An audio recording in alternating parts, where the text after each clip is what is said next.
మళ్ళీ అవధం ఆడతా దాని గురించి ఎందుకన్నా మాట్లాడడం, దాని గురించి మాట్లాడేందుకన్నా ఆల్రెడీ నువ్వు మాట్లాడిన వాళ్ళని పంపించినావు కదా, మరి వాళ్ళ ఇంటికి ఎందుకు మాట్లాడినావు? దాని గురించి మాట్లాడడానికి ఏముందన్న, ఆల్రెడీ వాళ్ళతో మాట్లాడి ఎవరింటికి వాళ్ళని పంపించినావు కదా. Super super nice.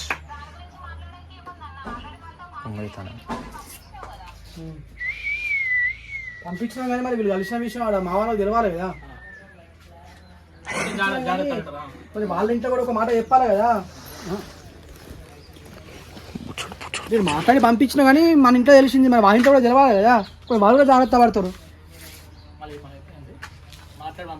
మాట్లాడి పంపించినా కానీ మరి వాళ్ళ ఇంట్లో కూడా తెలవాలి కదా, మామ కూడా తెలవాలి కదా, వాళ్ళు జాగ్రత్త పడతారు. అక్ష ఇగో చెల్లె మాట్లాడి పంపించిన కరెక్టే, ఇప్పుడు వాళ్ళంతా కూడా తెలవాలి కదా, అందుకే పోయి చెప్పేసి వచ్చిన.